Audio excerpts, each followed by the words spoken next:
அண்மை செய்தி. சட்டப்பேரவையில் முதல்வரின் கேள்விகளுக்கு பதில் அளிக்காமல் வெளிநடப்பு செய்யும் இபிஎஸ்க்கு ஓபன் சேலஞ்ச் தேவையா என ரகுபதி கேள்வி எழுப்பியிருக்கிறார். அது பற்றிய மேலும் விவரங்களை எமது செய்தியாளர் செலினா விவரிக்க கேட்கலாம். வணக்கம் செலினா, விவரம். ஜெயலலிதா கொண்டு வந்த லேப்டாப் திட்டத்தை முடக்கிய பழனிசாமிக்கு பேச்சை பாருங்கள் என்று அமைச்சர் ரகுபதி தெரிவித்திருக்கிறார்.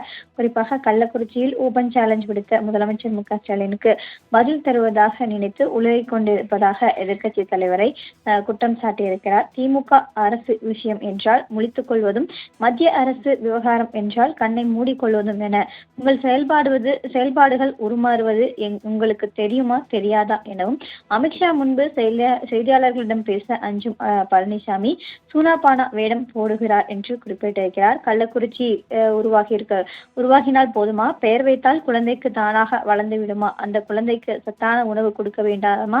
அதே போல மாவட்டத்தை உருவாக்கினால் அதனை நிர்வாகிக்க கட்டிடம் வேண்டாமா என்ற கேள்வியும் எழுப்பியிருக்கிறார்.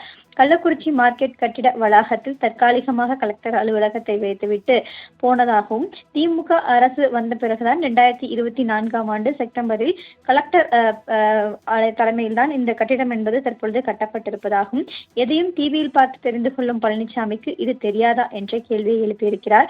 அப்படி அடிக்கல் நாட்டப்பட்ட கட்டிடத்தை முதலமைச்சர் தற்பொழுது திறந்து வைத்தது ஏன் எரிகிறது என்று கேட்டிருக்கிறார். அதே போல அதிமுக அரசின் திட்டங்களுக்கு ரிப்பன் வெட்டி ஸ்டிக்கர் ஒட்டுகிறோம் என்பதாகவும், 2015 சென்னையில் பெரும் வெள்ளம் ஏற்பட்ட போது தனியாரும் தன்னார்வலரும் அளித்த நிவாரணப் பொருட்களுக்கு எல்லாம் தேடி தேடி ஜெயலலிதாவின் புகைப்படத்தை ஸ்டிக்கர் ஒட்டியவர்கள் நீங்கள் தானே எனவும், பட்ஜெட்டில் குக்கர், அதே போல குதிரை, குழந்தை என அனைத்திற்கும் ஸ்டிக்கர் ஒட்டிவிட்டு அதெல்லாம் அவர்கள் கொடுத்ததாக கூறியதும் நீங்கள் தான் என்று தெரிவித்திருக்கிறார். தமிழ்நாட்டின் மானத்தை அகில உலகத்திற்கே காட்டியவர்களுக்கு இப்போதும் ஸ்டிக்கர் பற்றிய நினைப்புதான் இருக்கும் என்று தெரிவித்திருக்கிறார். அதே போல பரமக்குடி துப்பாக்கி சூடு, தூத்துக்குடி துப்பாக்கி சூடு, கிரேனைட் கொள்ளை, கொடநாடு கொலை, அதே போல கூவத்தூர் கூத்துகள் என அடுக்கடுக்காக பல்வேறு குற்றச்சாட்டுகள் உங்கள் மீது இருக்கக்கூடிய நிலையில் இதெல்லாம் யாருடைய ஆட்சியில் நடைபெற்றது என்ற கேள்வி எழுப்பியிருக்கிறார்.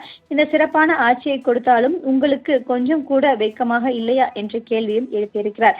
20 லட்சம் மாணவர்களுக்கு லேப்டாப் என்று சொன்னதும் பழனிசாமியின் அடிவயிறு ஏன் எரிகிறது?